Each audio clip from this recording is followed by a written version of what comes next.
Global controls will have to be imposed, and a world governing body will be created to enforce them. Welcome to Tinfoil Hat. We go deep, homeboy. Aaron, open your mind. Drink from the fountain of knowledge. There's lizard people everywhere. That's some interdimensional shit. Wake up, Aaron. This is only the beginning. Dude, you just blew my mind. Yeah, welcome to another episode of Tinfoil Hat. Man, we are on fire. Everything is going great. This last episode was insanity. I hope you guys enjoyed that. We have another great one coming up real quick. And then if everything works out, and sometimes it does, we got a third episode coming out this week. We'll be with rapper R.A., the Rugged Man, and we'll be talking Agent Orange. Agent Orange, yes. You know who I am. You know what I'm here to do. I'm here to rock hard with my good friend, XG in the place to be. This one's for the children, okay? A lot of amazing things going on. This show wouldn't be possible without our good friends at BetDSI. BetDSI for all your bet needs, right? We're getting into the Zion Williamson madness. That's right. Duke, the number one thing. I can't believe I'm rooting for Duke. I hate Duke so much. I hate everything about them, but I love Zion Williams. You go bet on the NCAA tournament. UFC is on fire. I was wrong about ESPN UFC. They're killing it right now. It's wonderful. We got ESPN, UFC, baseball starting up. You got AAF. Football, you got the NBA, man. It's a wonderful time to bet, and we are working on our conspiracy bets. That's right, conspiracy bets. Will Hillary get indicted and stuff like that? We are working on it. It's going to be great. So go to betdsi.com, use the promo code HAT100, and you will get, they will match your donation up to $500. So if you put in $50, you'll get $100 total. All right. So we want to thank our good friends at BetDSI for helping support the show, because big things are coming. Big things are coming. And of course, our good friends at cavemancoffee.com. Cavemancoffee.com. Go to Caveman Coffee, use the promo code Tinfoil Hat, and you will get coffees, teas. That looks like some kind of shaving cream right there. What is that thing? They got bandanas. Bandanas. What's that thing a little bit down, a little farther? Which one is it? Right there. It looks like shaving cream right there. Yeah. What is that thing? That's MCT oil. That's coconut oil. Yeah. I love that shit. They're working on weed, coffee. It's all come together, dude. It's a wonderful time to be alive. And support independent agencies, support independent groups, support Caveman Coffee. They're ran by just these young Christian warriors who are out there rocking, okay? And to use the promo code Tinfoil Hat, and you will get 15% off your purchase. That's great. Support our friends. I love Tate Fletcher. He's a good friend of mine. We have T-shirts for sale. New T-shirts coming out. We're very excited about that. But our website's down. But we're coming to a city near you. You know we are. That's right. What do we got coming up? This will come out on Wednesday. So Comedy Chaos. We have Comedy Chaos next Tuesday. Okay, and then we're doing the Waking Arizona tour. Eddie Bravo, myself, XG, and the place to be. We will be Thursday, March 28th. We'll be at the House of Comedy in Arizona. Okay, we'll be doing a show there for our good friends. We love that club. It's one of my favorite clubs to play, and I'm excited they're going to have us out. And then the following night, we are in Tucson at the 191tool.com. You can grab tickets to that. We're coming to Tucson. We're waking up Arizona, dude. The following week, I'm at Rooster Teeth Feathers in Sunnyvale, California. Here's what we're doing. Thursday night, wake and bake it. That's right. Come out. You smoke weed. We're going to smoke weed in the parking lot. We're going to hang out. Everyone's going to get baked, okay? The next 2 nights is just stand-up comedy. Come watch me shred, all right? Shred. And then the Sunday night is Q&A with Sam. That's right. A whole show in which you can ask me anything you want. It is Q&A. I'll be doing some stand-up, and I'll be answering your questions. All these dates are available at samtripoli.com, so go check them out. We have a big show coming. April 8th and 9th, something big is about to happen. We're not disclosing it, but trust me, It is going to be seismic. What is about to happen is going to change the game. As we get closer, I'm going to announce it. Because I just don't want to discuss it because there's a lot of time between here and then, and I don't want dark forces, these eagle motherfuckers, to come fuck up our serpent game. All right? So just stay close. Just know something big's coming April 8th and 9th. It's already been confirmed. We're not going to tell you because you lizard people aren't going to change the game, homeboy. Bam. All right. Today's episode I am super excited about. Man, I was reading a little bit about this, and then there's a movie kind of that follows it, and I was like, holy shit, man. This guy has written a wonderful book he's about to here tell us about, and I'm very excited. Please welcome John Potash, everybody. John Potash, how are you, John? Good. Thanks for having me on, Sam. John, what's the name of your book one more time? I'm sorry about this. I've been... No worries. Yeah, it's a really long title just to beat the censors to tell people what it's about. But it's Drugs as Weapons Against Us, the CIA's murderous targeting of SDS, Panthers, Hendrix, Lennon, Cobain, Tupac, and other activists. Dude. And the film is what you show on the screen, Drugs as Weapons Against Us, the CIA War on Musicians and Activists, which is streaming now on Amazon Prime. It is a wonderful movie. It is a wonderful book, and it is mind-blowing what I've learned. The little bit I had, I did as much research as I could coming up, and the little I saw absolutely blew my skull. It's what you're saying is so deep and dark, but totally makes sense. It's insane. So basically, we're going to get into about how our intelligence agencies and our educational system, our entertainment system. When I say education, I mean the elite schools. Basically, are all the results of the power elites using the drug trade, and it's insanity.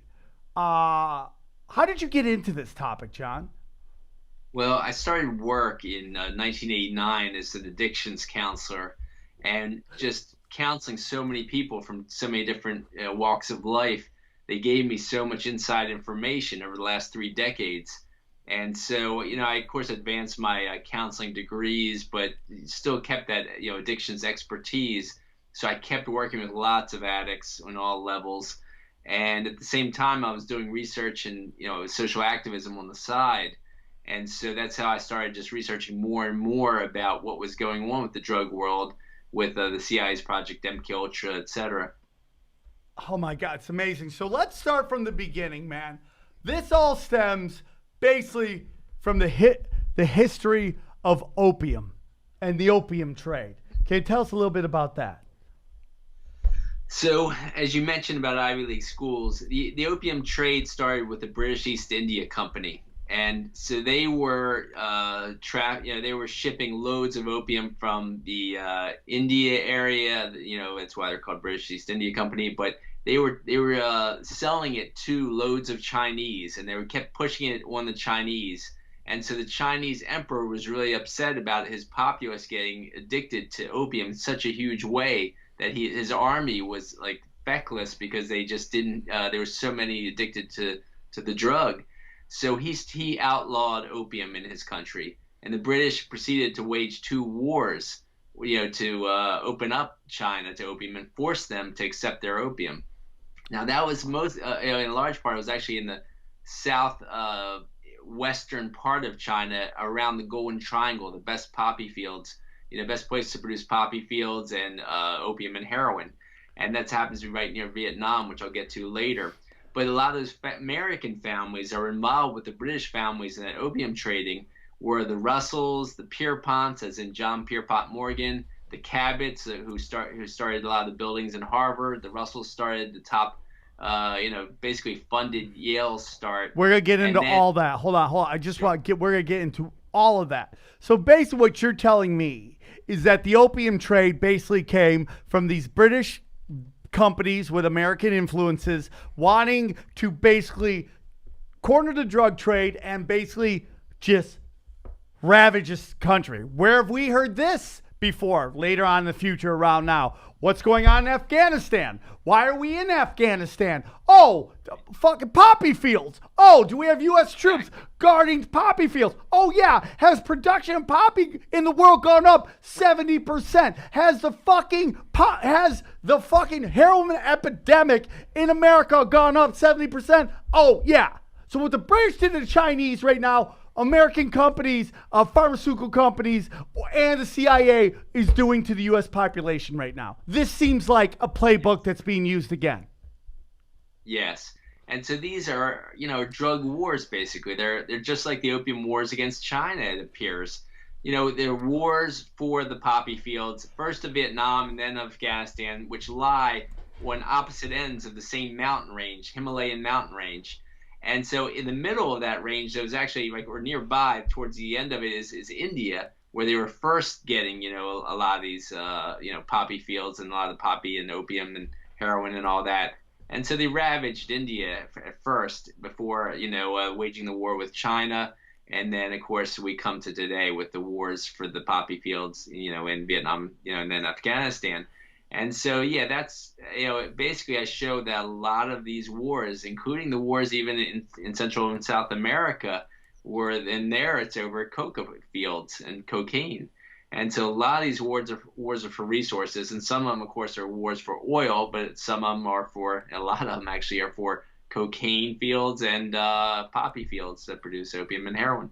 Now, these elite schools, these elite powers, they used basically the drug money to almost condense their power in the United States and almost set up this kind of power structure that we see running today. They used all this money to buy all the media, control all the media, and then what I just found out, and you just blow my mind, that they basically use this drug money to establish these elite school brands such as Yale and Harvard, and use the drug money to basically allow this elite class to thrive, where these people would join these groups like Skull and Crossbones, and when they would graduate, they would be given what the equivalent of today is $200,000 when they graduated.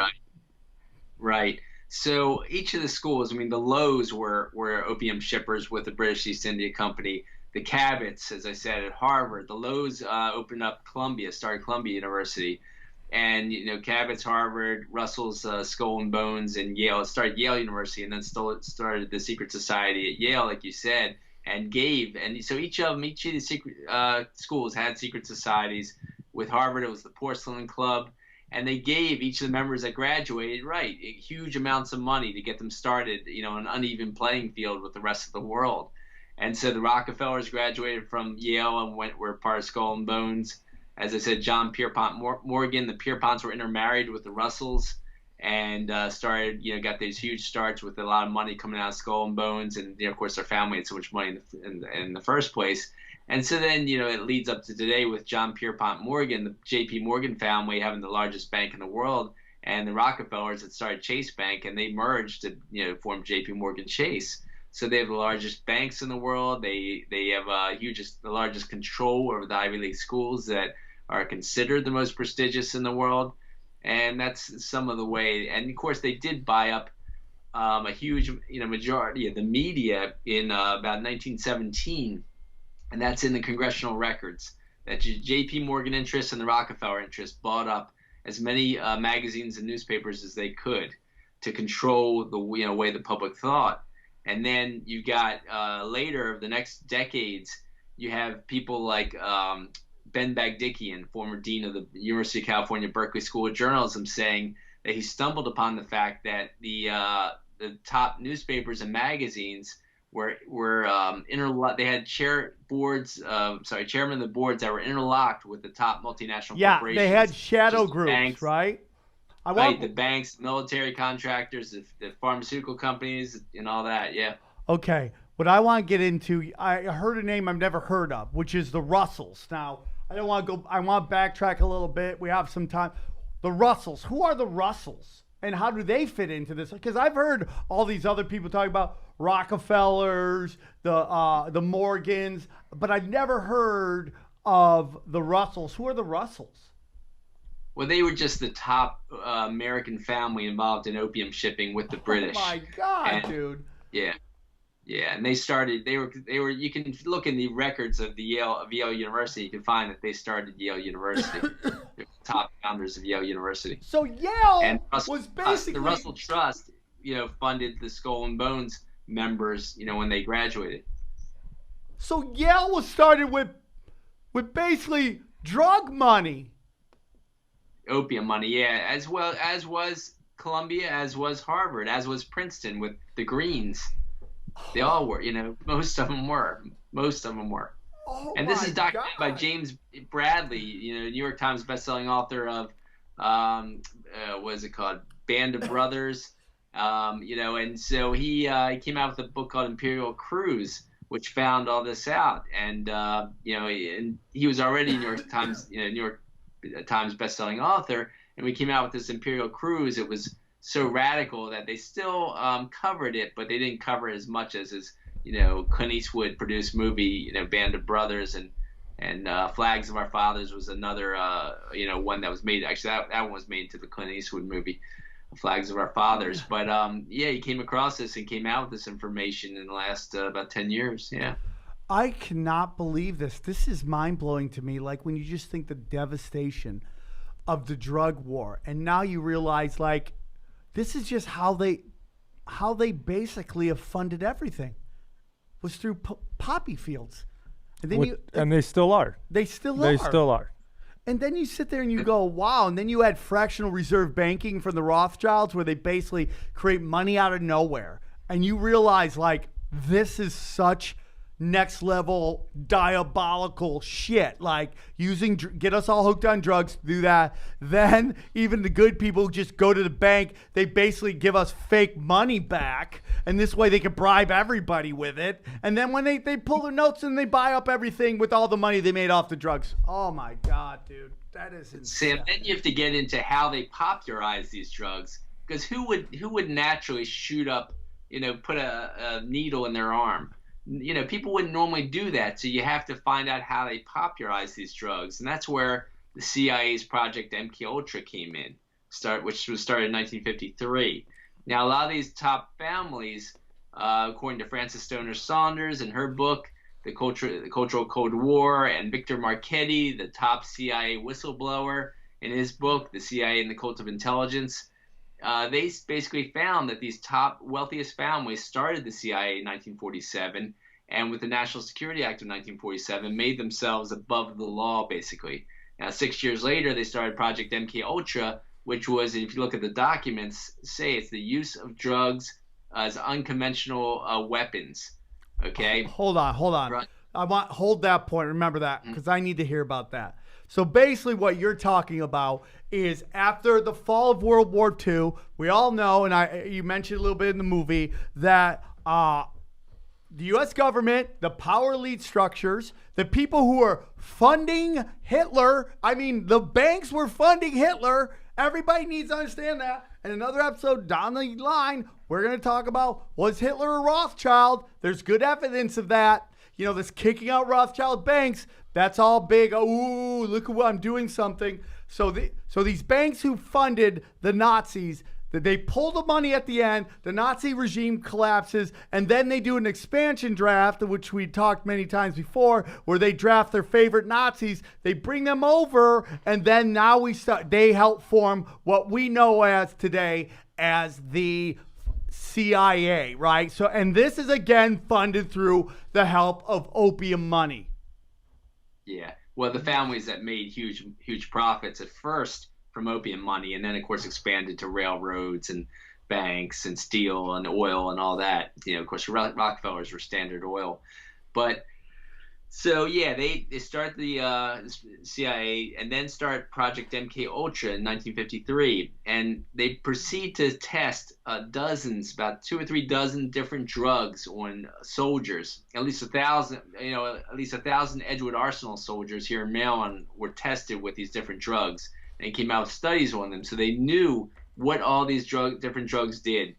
And they proceeded to actually use one of the drugs they use the most, which might surprise people, is LSD. And some of the documents came out about LSD, and they used that in a huge way against the anti-war movement.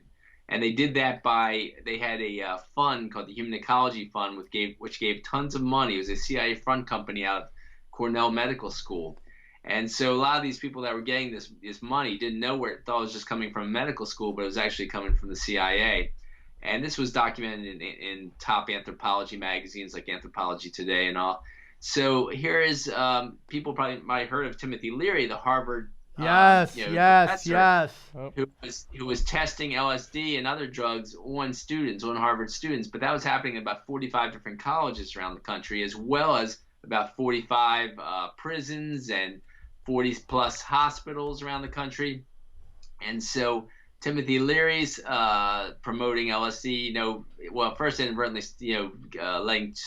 paying students about $150 of today's money for students to try LSD. Then when Harvard kicks him out, the Mellon Hitchcock family, one of the wealthiest families in the country, Mellon Bank, Gulf Oil they own, they proceed to fund Leary, starting an institute, a group that has about a dozen headquarters around the country and even in Mexico that promotes LSD. And they promote it like crazy. And so that's some of it. And the same thing started happening on the West Coast. And the reason, Sam, you want to? Yeah, real quick. So when we're getting into this acid stuff, okay, Timothy Leary, I believe he cooked he was the guy who's basically the LSD cooker, right? The chemist, the chemist. He created it. A lot of people. Well, he's not a chemist, but he's a promoter. He's a huge promoter of it. What I learned was that whoever was the chemist, the Grateful Dead was their house band. Whoever was that, he had a house band, he would play the band. And Eddie Bravo said this all the time. It's like, dude, how shitty was the Grateful Dead music? Like, everyone's like, oh, it's the greatest music ever. It's like a jam band is playing a giant fucking stadium over and over again. And you realize there's this dark hand at work that creates. So they take this band, this house band that's probably playing for fucking a sandwich and some free drugs, and they make this giant band. And then they use this band to spread the LSD around the country.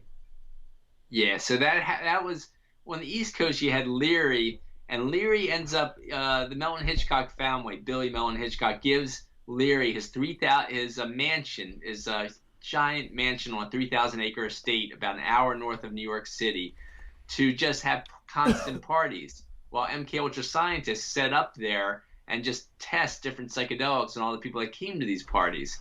And the reason it was in New York, I argue, is because that was the hub for the largest area for civil rights activists. Like there it is, right? The most white and black and Latino civil rights activists came from New York that went down for the Freedom Summer rides to support Martin Luther King and the civil rights movement. So he starts that constant party in 1963 or 4, and it keeps going for several years. And they're just testing these psychedelics on all these great artists that came up there, these activists, all these musicians like Maynard Ferguson, Charles Mingus and people. Great writers, were lured up to these parties from New York and ended up promoting acid inadvertently themselves. Now, on the West Coast, you had, where you were talking about with the Grateful Dead, you had Ken Kesey as a guy in Stanford Graduate School. He's offered a lot of money to try acid. He was a former wrestler, actually, who hadn't even really he never even got stoned before. He barely even got drunk in his life. And he's offered all his money to try this drug. And they test this acid on him in the Stanford hospital, and then he give him a job at the hospital. They give him the keys to the LSD supply as a janitor at this hospital, and he proceeds to quote unquote steal loads of LSD to keep starting parties out there, constant parties that lured all these other writers from the area to these constant parties for LSD. And then the Grateful Dead started playing at his parties. Now, at first he had a group come all around him that convinced him to take this bus, send it down to the other side of the country. He would go all through the Civil Rights South with a psychedelic bus, blaring all this music, promoting LSD like crazy. that became known as like the Magic Bus from the Who song, or the Ah. Mystery Tour Bus, that the Beatles inadvertently promoted, And never getting arrested. Never getting arrested, right? Never getting going to jail. arrested. You know what? This is so interesting. First of all, this reminds me of a lot of how they think gun violence in Chicago goes on, right? Like in Chicago, they're like, where are these guys getting all these guns? And then somehow, miraculously, some van just is like abandoned, and it's just full of guns. That sounds like Fast and Furious. Through 100 Obama. Yeah. Just here, give him guns 100% full of guns. Yeah. And, yeah, go on. Yeah, some of the leaders of the Black Panthers in New York said the exact same thing you're saying. It would just allow the gangs to just take them all from the Naval Yard and use them against each other. Because as long as it's blacks killing blacks, they're happy. That's the way they do these things. And so here he was, promoting acid like crazy.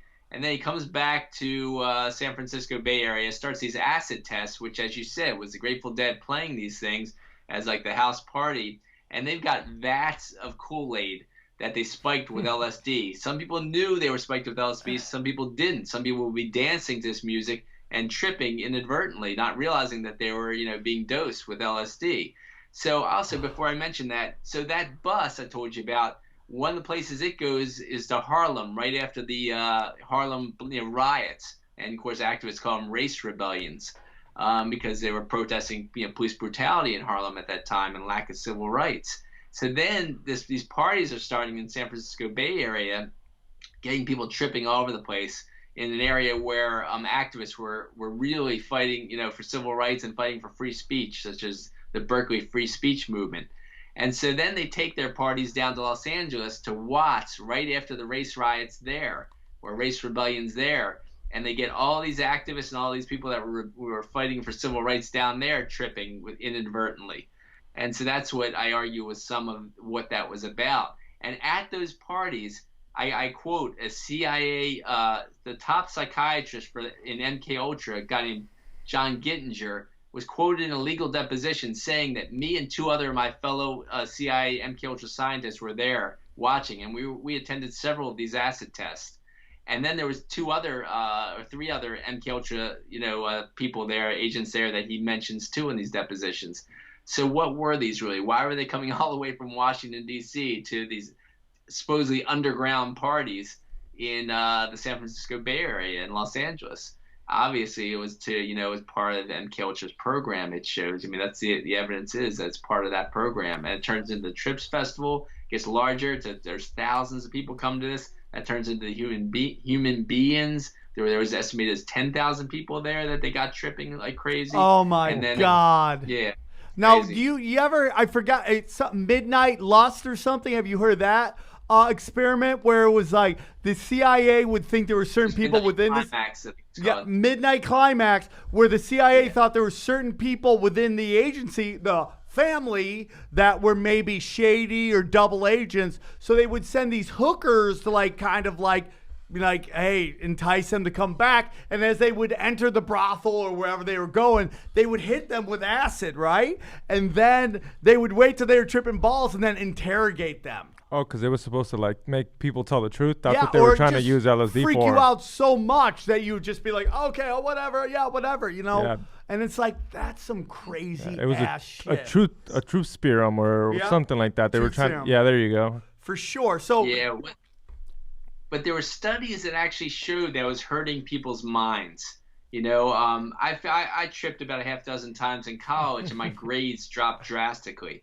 I lost abilities I've never regained. Took about a year to get my grades back up, and that's just from a half dozen hits in my life. And so they were finding that it was causing some mild damage and a little bit of loss of emotional control.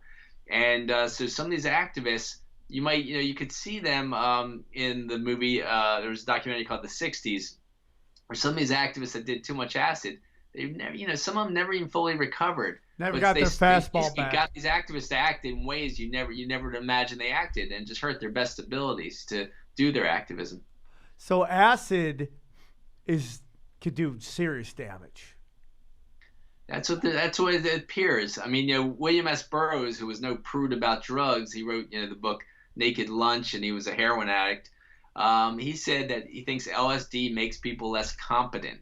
And a lot of those countercultural veterans ended up agreeing with him in a book they were quoted in a book called Acid Dreams, the CIA LSD, the 60s and beyond. And so lots of countercultural veterans say, yes, I think I was fooled. I was duped. CIA was spreading this stuff to hurt our minds, to not have us, do the best work we could do. Oh my Wow. God, dude. Oh my. And we all thought the opposite. Well, I thought, like, I know, I mean, my opinion is I love shrooms, and it, like, I've done shrooms where I'm like, it really made me okay with where I was in my life. And then you do acid, and like people think they're the same thing, and they're like not. They're just two different trips, Right. Shrooms is like a brisk walk through the beach, Acid is like being set on fire and just running for water somewhere. It's like they're just two different like vibes. But I didn't know it had that kind of like how you really are doing damage to your brain. I didn't know that. Yeah. That scares me. Yeah, I had the same experiences with shrooms and acid, but I never had any bad trips. I just felt like, whoa, what just happened to my abilities? I just saw a serious downgrade in my abilities, and I was like, whoa, I'm never doing this again. This isn't worth it. And I feel bad that so many people are still being duped. And that Human Ecology Fund is being replicated today with groups like the Multidisciplinary Association of Psychedelic Studies, the Hefter Institute, and a group called the Beckley Foundation in England. They're all working together and they've got so much money they can just fund tons of studies that promote LSD for all kinds of things, promote ecstasy, which is clear-cut hurting people's memories in a big way, which is now called Molly ecstasy.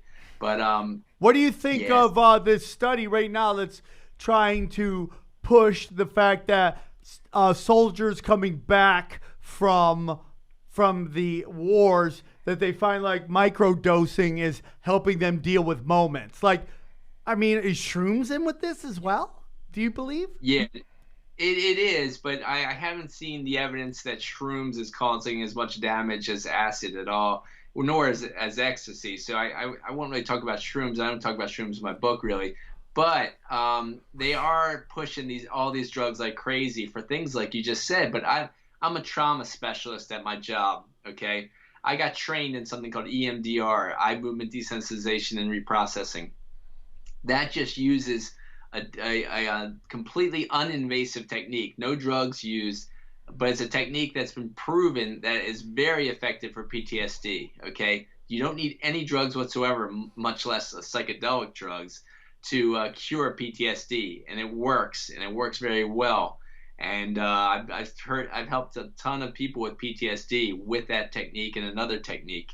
And so yes, when they talk about using psychedelics for that, it's absurd, because there are proven techniques that really help people. And even the military will only contract, I've been told, with groups that are trained in EMDR, which I've been trained in. And so when all these groups that have so much money keep pushing the fact that psychedelics are the answer, they know that they're bypassing the best techniques that don't have the side effects of psychedelics. Interesting. This is so interesting. So as we get into this, I'm starting to really think, like, I'm a liberal, man. I'm a liberal. Mm-hmm. Like, I believe in peace, love, get in love with your fellow man. Everybody come together. I'm the son of the serpent, dog. Don't tread on me. That's where I am right now, okay? But was this whole hippie movement just a giant CIA psyop to promote the drug culture, to get people so whacked out on drugs that they can't form or come together? Well, it's the evidence appears that it was. Wow. They were trying to divert the best activists away from their good work, and they were, sadly enough, manipulating our favorite musicians to do that. There was people all around John Lennon, for example. In 1965, the assistant director of MKUltra, a guy named Robert Lashbrook, went over to London with tons of LSD, tons of money, and tons of agents. And this comes from A.E. Hotchner, who was Ernest Hemingway's editor and longtime friend. Hodgson wrote a book called Blown Away, in which he documents. He says that Lashbrook told his agents to put LSD in as many musicians' hands as possible.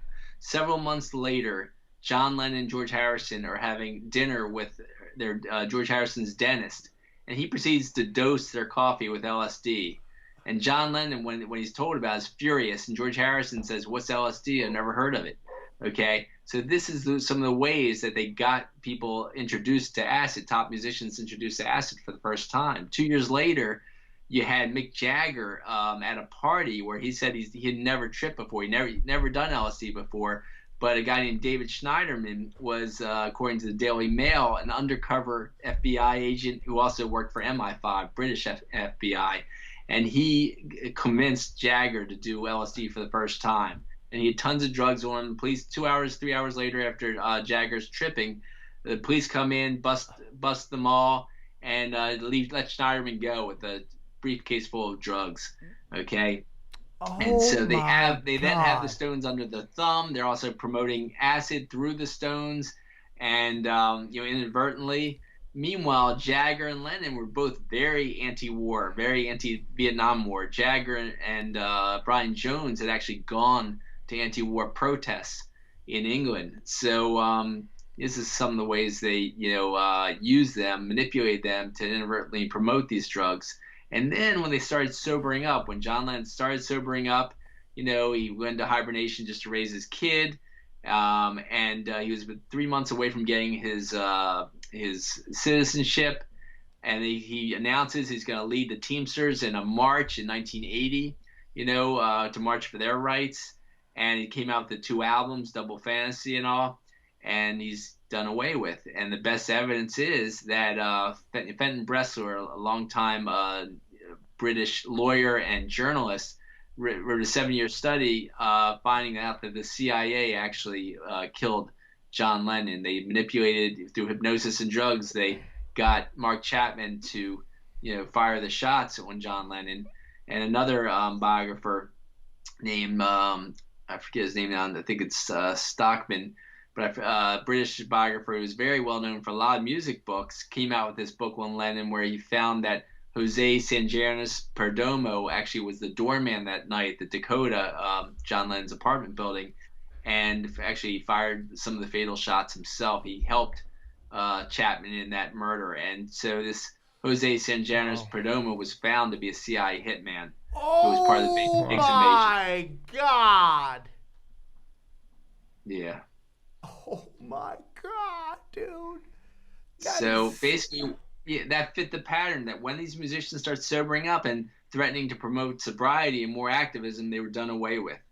That pattern happened with Jimi Hendrix also, who a memoir of the last few years from a roadie of Jimi Hendrix's. In that memoir, he said that Jimi Hendrix's manager, Mike Jeffries, who admitted he had worked for British CIA, which is MI6, actually admitted that he had Hendrix killed.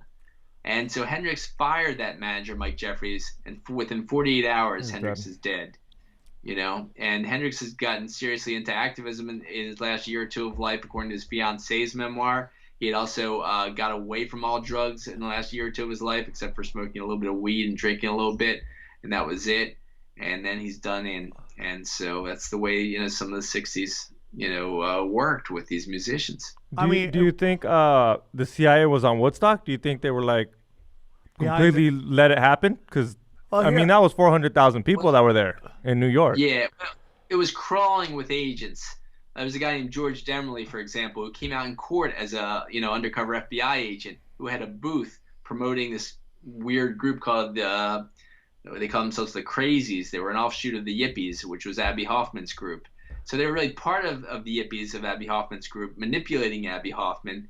Demerly was a bodyguard for Abbie Hoffman, and another biker undercover agent was a bodyguard for Jerry Rubin, the other leader of the Yippies.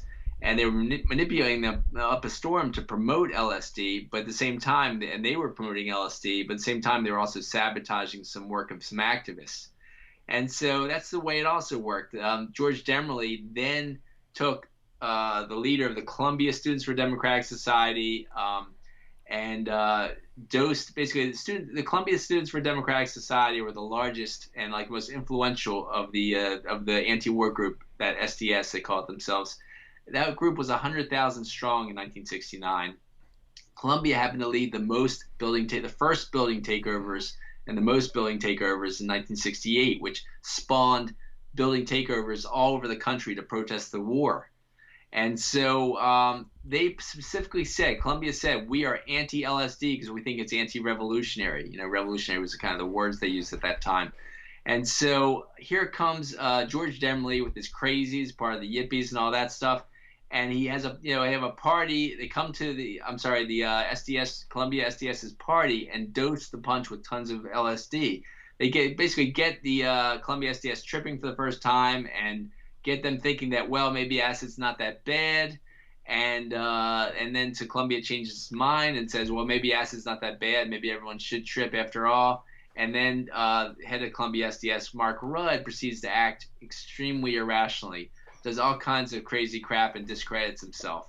And that was another pattern of the way things worked. They would dose people or mess with them, these activists, and then the activists would proceed to not do their best work. You know, they'd be thinking poorly. Rudd was accused of raping someone. He bullied food from people on planes. Burning Dorn him at a later rally or conference for the Weathermen. They were some of the founders of the Weathermen, or the Weather Underground. They boasted about not reading books in a year. Bernardine Dorn applauded like the Manson family of all things and called it the year of the fork for one of the Manson people that stuck a fork in Sharon Tate's pregnant belly. Oh. So she was kind of messed up in her head. She was a great SDS leader, great activist leader before all that acid. And she was actually graduated from University of Chicago Law School, this woman. Great, brilliant woman, great activist. And here she is lauding the Manson family. It was really sad. Now, I think she sobered up and got back into good activism after that. But for a while, she was really messed up. And it's just a shame. And so I think that was some of the examples of the way they used these drugs against these activists. Well, we have seen, now we've seen it through pop culture, the promotion of sex, reckless sex. The whole theory, now I'm a victim of it, that Pornhub was the CIA, a CIA vessel to get you to go into weirder and weirder shit, it's like you're watching normal porn and so there's trans porn right there. Now you're looking at some weird, you're like, wow, that chick's got a fat dick. And you're like, oh, wow, that seems like normal stuff right now. But when we get into like, Jimi Hendrix. I mean, the Doors. How many of these kids were military brats? When we look at Jimi Hendrix's dad, the Laurel Canyon studio, and how Jim Morrison's father was behind the Gulf of Tonkin and all that stuff, and how everyone's going nuts right now with this USC Harvard scandal of rich people, But I go, hey man, take a look at our entertainment, our news. It's all trust fund kids, and these kids have grown up in this family that's profited from war and banking and pharmaceuticals, but they've been positioned to be the face of the liberal movement, and they aren't really liberal. We see they're pro-war, they're anti-gun, they're like all this, they're anti-white men. It's like all this weird shit that really isn't like the love, peace, and happiness shit. Your thoughts on that? Yeah, so I show the evidence that the Laurel Canyon scene, which Dave McGowan wrote about in his book Weird Scenes Inside the Canyon and exposed, is similar to what I exposed about the San Francisco scene. But he found that loads of military families and the wealthiest families' kids all of a sudden become instant music stars. Now, as you said, the head of the warship that started the Gulf of Tonkin incident, that started the Vietnam War, was an Admiral Morrison, and that was Jim Morrison's father. And so, show a picture of Jim Morrison with his father on the warship. And so Jim Morrison ends up becoming an instant rock star, and comes out of this Laurel Canyon scene, a small neighborhood in Los Angeles that had tons, like dozens of different rock stars, all in this one area. And so there was also in this Laurel Canyon area was an Air Force studio called Lookout Mountain Studios. It was actually the biggest movie studio in the country, and it produced 19,000 classified films. So tons of agents were in this neighborhood, and they were manipulating things in this neighborhood, I argue, and that's how they got John Lennon and George Harrison to trip again. Is you got all these musicians holding these parties. John Lennon comes to a party held by David Crosby, who came from the Van Cortlandt family. That for people in New York, the Cortlandt Expressway is one of the biggest expressways in New York, and it's because it was one of the wealthiest families in the New York area. It was the Cortlandt. Oh my God! And so that's where Crosby came from, and so he's just an example. So Crosby holds a party, and so has John Lennon, George Harrison, Ringo Starr there, and gets them tripping. Gets Lennon tripping for the second time, Harrison tripping for the second time, and Ringo tripping for the first time. And that's how people like that manipulated the Beatles to try acid again, and then to inadvertently promote acid with their Magical Mystery Tour. So yeah, that's what was happening over there. But at the same time, you're having, Black Panthers are rising up. Jimi Hendrix ends up starting to support the Black Panthers in 1969. He dedicates his last album to the Black Panthers and talks about them in interviews. And so the Panthers were also infiltrated, and they were infiltrated by loads of undercover agents. And they surrounded Huey Newton when he came out of jail, and gave him tons of, had all kinds of women around him using cocaine, and got him started on cocaine, and really diverted his best work with that, and messed with his mind. And they did the same thing to Tupac's mother, Afeni Shakur, who was a one-time leader of the Harlem Black Panthers. They inserted, I showed the evidence of how they inserted a crack dealer into her life, the cocaine dealer at the time, and got her into cocaine and messed up her mind and got her addicted to cocaine, and so hurt her best activism, in the 1970s. And this is some of the way that worked. Now, they also drugged Fred Hampton's drink and had him unconscious when they came in and when the police came in and shot him in his bed. And so they used drugs in a lot of different ways against the Black Panthers. But this continues to happen. They pretended now that U.S. Senate Church Committee analyzed Project MKUltra in the early to mid 70s and came out with reports that I quote in my movie. I pull quotes showing how they, their U.S. Senate Church Committee found that the CIA was doing all this stuff with LSD and other drugs. But, not many people have heard about the Senate Church Committee's report, sadly enough. Now, they pretended like they closed down MKUltra. They actually shredded all the documents they could possibly find, but they didn't realize that about 30,000 documents were still in the financial department that they didn't shred. There were duplicates that went to the financial department. So that's where a lot of this stuff was found out. Now, you come into the 80s, and they lost the Vietnam War, so they lost their access to the Golden Triangle poppy fields. But then, hold on. Do you think CIA, that's what the Vietnam War was actually about? Do you think? Yes. So a lot of people. John Stockwell, CIA agent, said that his fellow agents were, flying heroin from the Vietnam into the United States.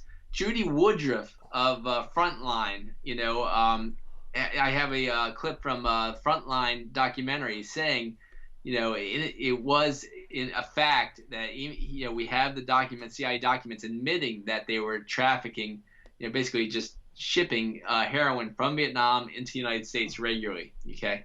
So in that documentary has loads of people. He even talked about, I flew the planes. Another guy said, yeah, I saw them all load the heroin aboard the planes and the bags of opium aboard the planes. So yeah, it's just clear cut that way.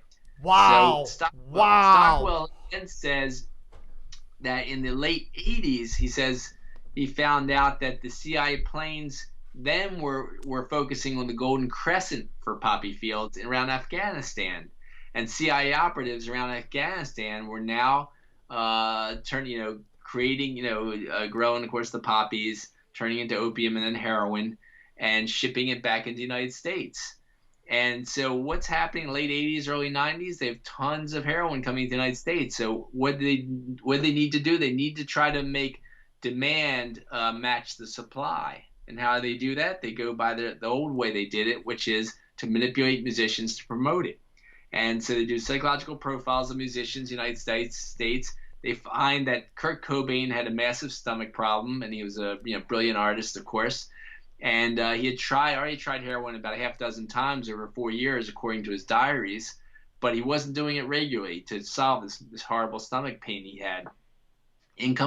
So Nevermind, his album Nevermind, starts rising up the charts meteorically, and all of a sudden, Courtney Love introduces herself to Kurt Cobain at a party that she attended with and Billy she's Corgan. CIA, man.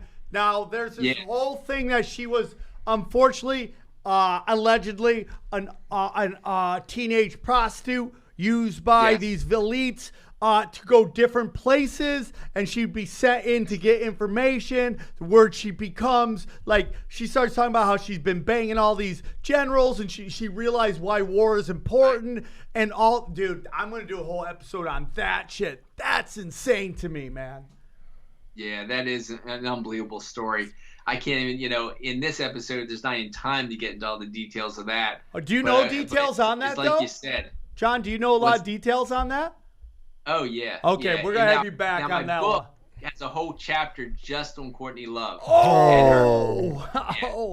I love how they got her name, Love. The chapter before it's on Cobain, but the next chapter is just on Courtney Love because it's so incredible. The details on her are so incredible.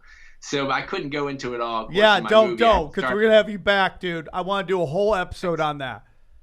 Yeah, it is bizarre and amazing. I'll go into that next time more. But I'll just say that all the people around Seattle that were friends with Kurt Cobain said that she entered his life and got him using heroin for the first time daily. Daily for the first time when she entered his life. And she got pregnant with his kid, and so he did the right thing and married her, but with a prenuptial agreement because he was a little, leery of her situation. And then within a year or two, he actually solved his stomach problem. And he says, I have a clip of him talking about it, to Rolling Stone, saying, yes, I finally found the medicine that solved my stomach problem. And I also show, the evidence that now there was a blood test done on him when he went into a coma in Rome. Okay. And so that blood test showed that he had no drugs in his system whatsoever. And so a heroin addict has to have heroin in his body, within a few days, or else he goes into massive painful withdrawal. So obviously he wasn't a heroin addict at that time. He wasn't using any drugs. He wasn't even smoking weed at that time. And this was a month before his death. All right. And so that blood, that blood work showed that. And so, and the reason he went into that coma in Rome was because he had visited Courtney Love to see his daughter, Frances, and she had a prescription for Rohypnol because she had been in England where it's legal for sleep medication. Rohypnol's roofies. She roofied his drink, obviously, and put him into a coma, so, it's obvious that she was part of it all. Now I have, in my film, Hank Harrison saying in a radio interview that he had met a guy when he was in Dublin, when he was doing research for a book in Dublin. Hank Harrison is Courtney Love's biological father. And so he said he had actually lost custody of her when she was about 5 years old due to Courtney Love's extremely wealthy grandparents buying out his lawyer. So when Courtney Love's 13 years old and she's in a juvenile delinquent facility, she writes him a letter to get him out so he can get her out of there. And he realized, and in that letter, he said that my therapists and doctors from the age of about 3 years old were all having sex with me and giving me psychohypnotic drugs. And she lists the drugs, and they were major, MK Ultra drugs that were used to try to achieve, better results with hypnosis on subjects. And so either way, so she ends up, he ends up realizing that he had gotten her when he got her out of that facility, that she was already a heroin addict and prostitute. and she was leaving syringes all over his house. And so he didn't know what to do with her, but she ends up leaving him at about 15 or 16. But he found out she was prostituting, and she visits him in Dublin when he's doing research on a book there. He says she's hooking on the streets there, and a guy named Stephen O'Leary had befriended Hank Harrison in Dublin, and O'Leary on his deathbed in 2005. In a letter to Hank Harrison says, I was actually working for the CIA at that time. And I verified this Stephen O'Leary's his obituary. I found his obituary and found out I verified Hank Harrison's facts about him. He died the place in the year that Hank Harrison had said. He also had a brother who Hank Harrison described named Kevin O'Leary. And so I don't know if it's the same Kevin O'Leary that's, Courtney Love's actually been seen hanging out with that's in Shark Tank, but it's awfully suspicious, Oh, my God. Yeah. But I just don't know if that's the same Kevin O'Leary. It's, O'Leary is a popular name, but it is suspicious that because all these tabloids said, what is Courtney Love and Kevin O'Leary doing hanging out so much? Yeah, it's a weird match. But anyway, I'll just say that Courtney Love ends up taking 1,000 hits of acid when she's 17 years old from Dublin with Stephen O'Leary to a top music scene in London and spreads it out like candy, just like I told you Robert Lashbrook, the MK Ultra assistant director, did in 1965. She duplicates that in London. And then she goes to Portland and Los Angeles and Seattle and does the same thing. She spreads drugs like candy all over the place and to the top musicians, top punk musicians. And she turns out to be like extremely right wing and pro-war because when she was prostituting to generals, as you said, in Alaska, she said they told her that the wars are all good for us, and she believed it. Oh so my she was God. something. Yeah. Oh my God, this is insane. So the movie Soaked in Bleach shows the incredible amount of evidence that Love had something to do with Cobain's death.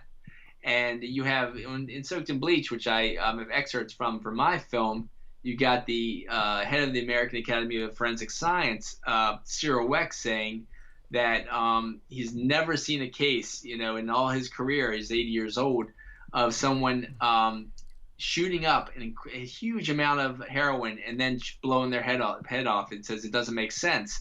And then I found a news reel of them interviewing Wecht, where he says he thinks that Cobain's suicide was faked. It was really a murder made to look like a suicide.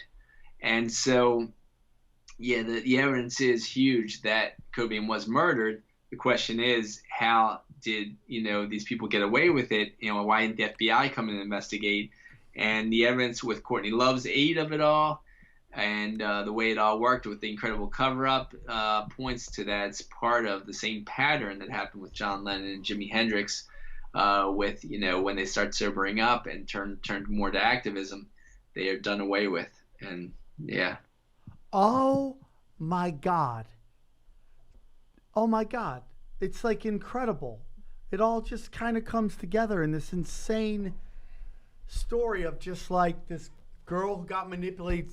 Sadly, 3 years old. That just is. But these are the monsters, dude. These are what the monsters do.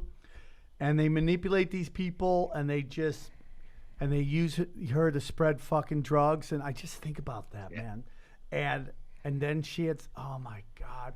It's very interesting that you brought this up because like the heroin and he's doing heroin. So now you kind of like, Nirvana is a big band. And I've always said this, man. Like, do you hear the thing going on right now about, Captain Marvel? Is that the numbers are completely cooked. That there's pictures of people in theaters on opening day completely empty. Nobody there. And now they're saying it's had $450 million worldwide. And you're like, but nobody was at these shows. And it's like, I've always said this, like, the Billboard Top 20, we don't know those numbers. Who wins the Oscars? We don't know those numbers. But all of a sudden, heavy metal just dies. And now grunge metal just comes out of nowhere. And it's like, wow, grunge metal's the best. And it's the top of the billboards. And you don't know. Why are they? How many actual numbers? The ratings on television, there's no actual way for us to see what the actual numbers are. And it's this Yeah. manipulation. But they totally try to manipulate what we like, of course. But with like the case of rap, political rap is completely suppressed, and the drug promoting rap is completely glamorized and risen up in a huge way. And Chuck D from Public Enemy has said this. Loads of people, insiders have talked about this. But with Tupac Shakur, he was the most political when he started, coming out with his rap, and he had just come from being the head of the New African Panthers, so he was already a national Black Panther leader by being head of the New African Panthers, which was active in 8 to 10 cities around the country, and before he became a rapper. So there was a program called the Counterintelligence Program out of the FBI that targeted and killed Fred Hampton, that targeted Afeni Shakur, targeted Huey Newton, of course, and they coupled with CIA's MK Ultra and CIA's project, MK Chaos they call it, MH Chaos actually, and that they coupled with the CIA in attacking the Black Panthers. And best evidence shows that they continued that against the kids, the sons and daughters of the Black Panthers, such as Fred Hampton Jr., who I have in my film, but particularly Tupac Shakur. They had their eye on him when he was head of the New African Panthers, and they started to add wealth and fame to that influence, that activists, that to influence the masses. And they really, there's evidence that they actually tried to kill him about a half dozen times. Oh my God! Was successful. And it's just what does he promote? Gang banging, that whole gang banging lifestyle. I mean, he was political, but this whole thing about you see the death of that really great '80s rap, late '80s, early '90s, and then you see gangster shit, NWA coming in, and now it's true. But he was actually trying to. He had taken on a gangsta facade in order to appeal to gangs and politicize them. And that was part of a political plan with his Black Panther extended family to get the Bloods and the Crips to call peace truces in LA and turn on to activism. And he was actually he was successful with that plan. And the Panthers helped it spread throughout California and then spread nationally. Now, the biggest issue about that plan was it also led a lot of these gangs to get involved in legal activities and drop the drug dealing. And that took huge amounts of money out of the CIA's pockets, because they were the top drug traffickers in the world, in the country. Still are. Out of the banks that were laundering all that drug money. So that's why they had to do in Tupac, sadly enough, because that was really affecting them in billions of dollars worth of money that they were, both trafficking and laundering. I find it very interesting how Ice Cube, Snoop Dogg, who Tupac hated, and Ice-T are all these guys who promote a certain lifestyle at a certain time. Dr. Dre in there as well, are all now almost billionaires. You're looking they say Ice Cube is about to buy all the Fox Sports West, all the Fox Sports local affiliates. He's about to buy that. They're all loaded. I wouldn't doubt it. Yeah. Yeah. Well, I don't think Tupac hated Snoop, but they might have little differences here and there. But I think overall, he actually Snoop has gotten more political, though he can't give up his weed habit. He's just addicted to weed, and it's too bad. But Tupac was sobering up at the end of his life, was engaged to Kadada Jones, Quincy Jones's daughter, was seen at shows as the only rapper who wasn't touching weed or touching alcohol and just dancing all night. So he was really turning his life around at 25 years old when he died.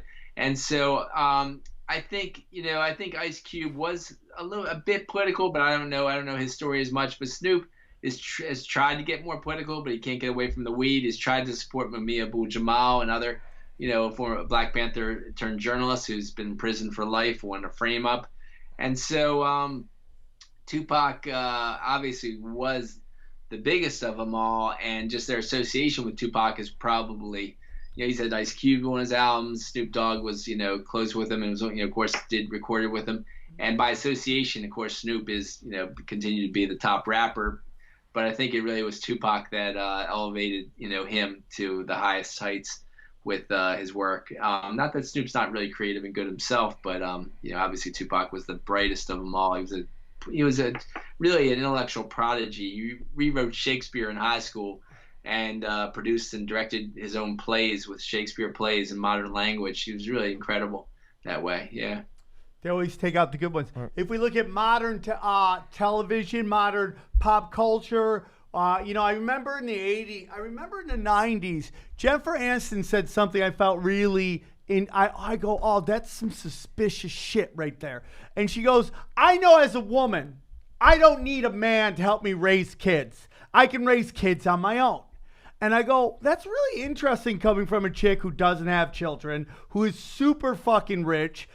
And then you take a look at these Kardashians, right? And these Kardashians and the lifestyles they live, where they date these guys who are the most unavailable, completely unstable, and they have children, and they've had this show on for 10 years. And it's like, date these horrible guys who are going to cheat on you, have children with them, and they're going to leave you. And it's like, is that also part of this psyop we've been talking about? How it's like this promotion of this very loose moral type of life?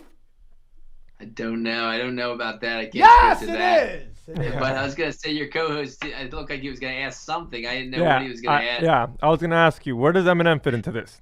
Come on, he's got to be somewhere into the equation. I mean, he pushes drugs hardcore. No, but after he started doing that Mosh song, he was very political for a while, and then he all of a sudden disappeared. He was getting seizures. He was super drugged up, and it came out of nowhere because obviously did drugs, but then it just, after he got very political, that George Bush song, that Mosh song that came out, after that he was like super drugged up. It's like, what the fuck happened to Eminem? Right. So I have a chapter in my book that talks about Wu-Tang and Eminem. Now, for my film, Eminem had to get cut because it was just too long. But Eminem started out, he's talented, of course, but he started out pushing ecstasy, and he was doing some ecstasy, he was pushing it, and just talking about it in interviews. But then he started getting more political, like you said, with the Mosh song and other songs, anti-Bush songs. Mm-hmm. And he got visited by the Secret Service. They came to his door. God. And then his right-hand man, DJ Proof, actually had a song called Who Killed Kurt Cobain, or something about Kurt Cobain's murder. And Proof was very political. And Proof gets murdered, DJ Proof. And Eminem ends up sobering up. And I argue that he's probably got scared about getting as political when people were getting killed around him, and so things change with him. But it's interesting the evolution of Eminem that way. Yeah. Do you think he was the last artist to get hit, or do you think they're still going after some artists? I think there's no doubt it's continuing. I just didn't have time to keep following them all after I was done the research for my book and was trying to publish it in 2013.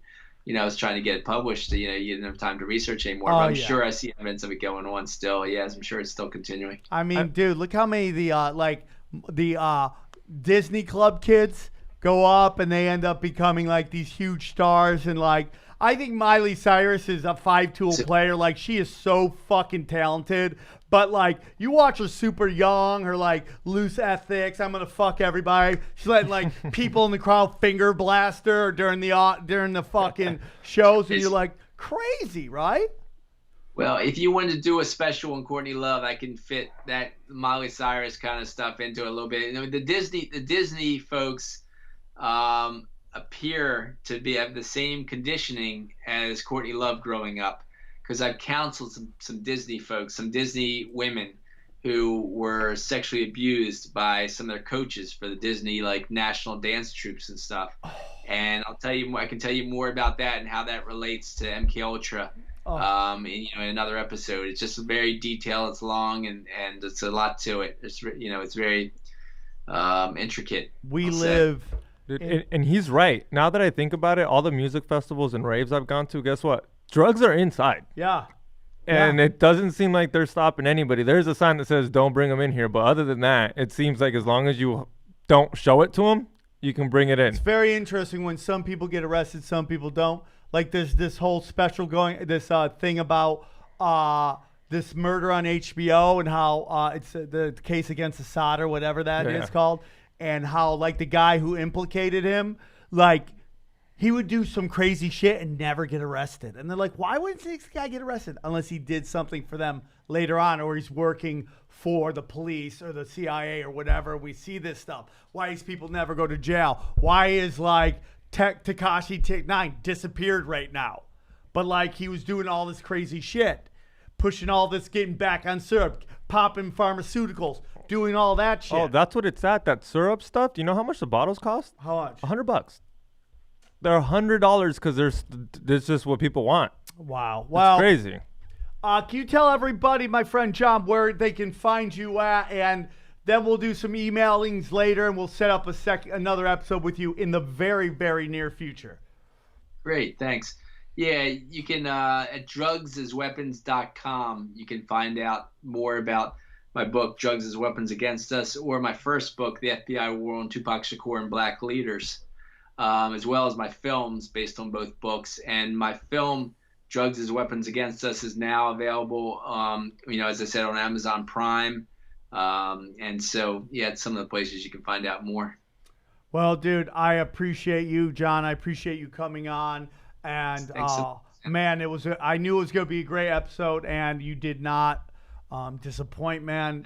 People are going to love this episode. And you know what, dude, I'm going to be telling you, man, like I go to programs, I do 12 steps, and like I have my issues where sometimes I relapse. But I'm going to be honest with you, man. After hearing this, I'm like, I don't want to fucking feed into the fucking deep state's fucking money-making machine. So that to me is like, you always need a reason to get sober. That's it, dude. Don't make the lizard people any richer. Get cleansed and do your thing. And John Potash, I appreciate you. And I look forward. We're going to set it up, and we're going to do an episode again very soon. I appreciate you. Thanks a lot, Sam. Thanks so much for having me on. You crushed it. Thank you, my friend. All right, guys, we love you very much. Thank you for listening to the episode. We got another great one coming out this week. We're going to be talking Agent Orange with R.A. the Rugged Man, and we'll talk to you guys soon. Take care, everybody.